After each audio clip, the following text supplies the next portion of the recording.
Hi there, this is Aaron with Aaron's Tech Corner, and I'm back to talk more about this RoadStage audio sound dampening kit install. And last time I had just started the trunk, and so far I'm almost completed with the trunk.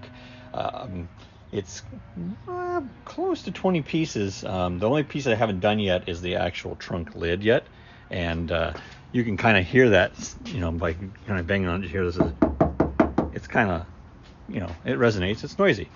The other panels, nice and solid, right? So let's kind of get in here really quick and just show you around.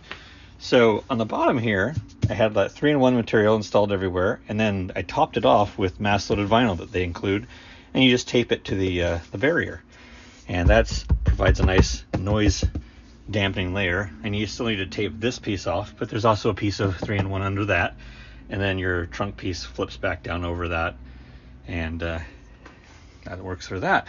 And then of course we have the wheel wells on the inner sides and the outer sides. That's all nice and damped with that. The quarter panels are damped. The parcel shelf I had damped underneath. I decided not to dismantle the top because that's a lot more work, so I just damped it underneath. Plus the black foam makes it look really nice in here instead of the bare unfinished metal.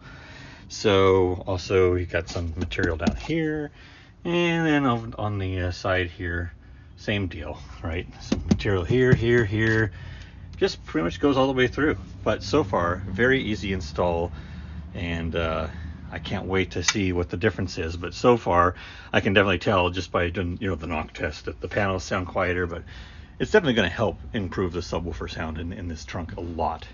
All right, well, thanks for watching, and we'll continue on with some more installs later.